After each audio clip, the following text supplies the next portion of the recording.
Assalamualaikum warahmatullahi wabarakatuh. Mas Bro bertemu lagi di channel saya. Dan tonton video ini sampai akhir supaya bisa paham apa yang saya sampaikan. Dan jangan lupa tinggalkan jejak di komentar. Terima kasih. Lu percaya nggak? Ada makhluk buas, beneran nyata, yang jumlahnya bisa ngalahin seluruh manusia di bumi. Dan mereka semua sekarang lagi dikurung di balik dinding misterius sampai hari kiamat. Gila sih. Tapi ini bukan fiksi, bukan dongeng. Ini benar-benar disebut langsung dalam Al-Quran dan hadis Nabi. Siapa sih sebenarnya Ya'juj dan Ma'juj? Kenapa umat Islam dari dulu sampai sekarang masih banyak yang penasaran sama mereka? Nah, dalam Al-Quran Allah SWT ngasih bocoran kisah luar biasa tentang dua kaum ini. Mereka disebut dalam surat Al-Kahfi ayat 94-98. Diceritain bahwa suatu kaum mengeluh ke Raja Zulkarnain, minta tolong karena daerah mereka sering diserang oleh bangsa perusak yang ganas, Ya'juj and Ma'juj. Zulkarnain pun membangun sebuah penghalang raksasa.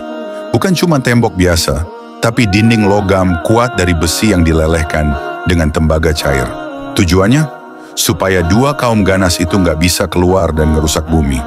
Tapi, siapa mereka? Sebagian ulama tafsir bilang mereka itu manusia juga, tapi sangat buas, brutal, dan tak berperi kemanusiaan. Ada juga yang menyebut mereka adalah kaum dari keturunan Yafits bin Nuh, alias masih punya hubungan dengan manusia zaman Nabi Nuh. Namun mereka punya karakteristik yang mengerikan, nggak punya belas kasihan, hidup untuk menghancurkan, dan jumlahnya bisa mencapai jutaan, bahkan miliaran. Nabi Muhammad SAW sendiri pernah memperingatkan soal mereka. Dalam hadis Bukhari beliau bersabda, telah terbuka dari dinding Ya'juj dan Ma'juj sebesar lingkaran ini, sambil membentuk lingkaran kecil dengan jari-jarinya. Artinya, dinding itu sudah mulai retak sejak zaman Nabi. Ngeri nggak tuh? Dan yang bikin makin menyeramkan, saat mereka akhirnya keluar, nggak ada kekuatan militer manapun yang bisa menghentikan mereka. Mereka akan menyapu bersih semua yang ada di bumi.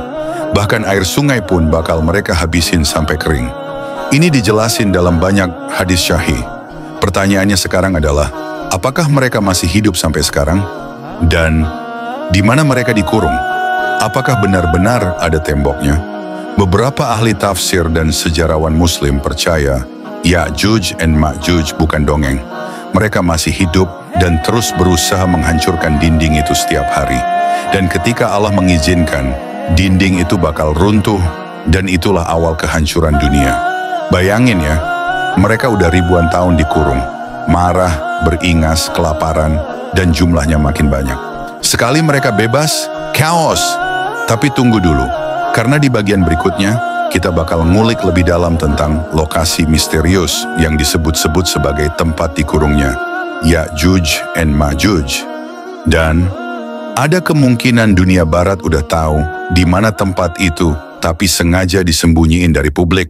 Bayangin, ada dinding raksasa kuno yang konon nggak bisa dihancurin, bahkan pakai bom nuklir. Tapi anehnya, tempat ini dijaga ketat, dijauhi wisatawan, dan bahkan jarang masuk berita. Jangan-jangan, di balik sana, ada sesuatu yang dunia barat nggak mau kita tahu. Oke, kita udah tahu dari bagian 1 bahwa Ya'juj dan Ma'juj dikurung di balik dinding misterius yang dibangun oleh Zulkarnain. Tapi pertanyaan besar selanjutnya adalah, di mana letak dinding itu sekarang? Apakah masih ada? Nah, beberapa ahli sejarah dan peneliti Muslim meyakini bahwa dinding ini bukan fiktif dan petunjuknya ada di dunia nyata. Salah satu teori paling kuat menyebut kalau dinding Zulkarnain itu ada di wilayah pegunungan Kaukasus, tepatnya di antara negara Georgia dan Azerbaijan. Di sana ada jalur sempit bernama Darial Gorge, sebuah celah di pegunungan yang udah jadi jalur penting sejak ribuan tahun lalu. Wilayah ini punya ciri khas yang mirip banget sama yang dijelaskan di Al-Quran. Celah sempit di antara dua gunung daerah yang sulit dijangkau, kaya akan logam seperti besi dan tembaga. Tapi yang bikin merinding, daerah ini nggak bebas dikunjungi. Aksesnya dibatasi, dan bahkan di beberapa titik diberi status zona militer. Padahal secara geografis, lokasinya menarik banget buat wisata alam. Aneh nggak sih? Beberapa peneliti Muslim meyakini lokasi ini sengaja disembunyikan karena menyimpan sejarah besar yang berkaitan dengan nubuah akhir zaman. Bayangin kalau benar itu, tempat dikurungnya Ya'juj dan Ma'juj tentu bakal jadi gempar banget dan bisa bikin panik umat manusia. Tapi ada juga teori lain yang lebih mengerikan. Ada yang bilang bahwa dinding itu bukan di daratan biasa, tapi terkubur dalam pegunungan salju, atau bahkan di wilayah kutub utara atau bawah tanah yang belum dijelajahi manusia modern. Masuk akal? Masuk banget. Karena Nabi Muhammad SAW udah bilang bahwa Ya'juj and Ma'juj bakal terus menggali keluar setiap hari. Tapi mereka selalu gagal karena kehendak Allah. Mereka baru bisa lolos saat Allah izinkan. Nah, kalau mereka terus menggali, berarti mereka masih hidup sampai sekarang. Berarti juga dindingnya masih ada. Tapi nggak bisa dilihat sembarangan. Dan inilah yang jadi pertanyaan besar. Kenapa wilayah-wilayah yang dicurigai sebagai lokasi Ya'juj and Ma'juj selalu dibatasi oleh negara-negara besar? Apakah dunia barat dan mungkin juga negara-negara besar di timur sengaja nutupin informasi ini karena takut bikin kepanikan massal? Yang lebih mengejutkan, dalam dokumen-dokumen arkeologi kuno, beberapa ilmuwan sempat mengklaim menemukan jejak dinding logam di kawasan Asia Tengah. Tapi laporan-laporan itu tiba-tiba hilang dan banyak peneliti diberhentikan secara misterius. Makin misterius kan? Ini bukan cuma soal sejarah kuno. Ini soal nubuah akhir zaman yang udah mulai tercium tanda-tandanya. Dan di bagian 3 nanti, kita akan bahas sesuatu yang lebih gila lagi. Apa yang terjadi kalau dinding itu akhirnya runtuh? Karena saat itu terjadi, manusia bakal ngelawan kekuatan yang gak pernah mereka hadapi sebelumnya. Siapkan mentalmu, karena dunia gak akan pernah sama lagi setelah mereka keluar. Kalau Ya'juj and Ma'juj keluar, dunia ini bakal berubah jadi neraka di bumi. Serius, gak ada yang bisa nahan mereka. Bukan tentara, bukan teknologi, bahkan bukan senjata nuklir. Dan ini bukan cerita fiksi, ini janji Allah dalam Al-Quran dan hadis Nabi Sallallahu Alaihi Wasallam. Oke, kita udah bahas siapa mereka dan di mana kemungkinan mereka dikurung. Tapi sekarang kita masuk ke bagian paling mengerikan dari semua ini. Apa yang terjadi kalau mereka keluar? Dalam banyak hadis syahih digambarkan bahwa ketika Ya'juj and Ma'juj keluar, mereka akan meluluh lantakkan bumi dengan cara yang belum pernah terjadi sebelumnya.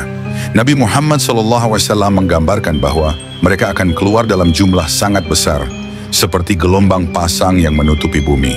Hadis riwayat Muslim menyebut, Ya'juj dan Ma'juj akan keluar dan meminum seluruh air yang mereka lewati. Sampai ketika mereka tiba di Danau Tabariyah, Laut Galilea, mereka akan meminumnya hingga kering. Bayangin ya, satu danau raksasa dikeringin cuma dalam sehari, itu menunjukkan betapa banyaknya jumlah mereka. Saking banyaknya, setiap kelompok datang setelah yang sebelumnya, mereka nggak percaya danau itu pernah ada airnya. Mereka bakal bilang, dulu di sini ada air. Bohong karena udah habis total, nggak cukup sampai situ. Mereka bakal nyebar ke seluruh penjuru bumi. Mereka nggak punya rasa kasihan. Apapun yang mereka lewati akan dihancurkan. Tanaman, hewan, rumah, kota, bahkan manusia, semuanya bakal jadi korban. Mereka seperti pasukan zombie, tapi ini nyata. Mereka lapar, brutal, haus darah, dan gak bisa diajak negosiasi.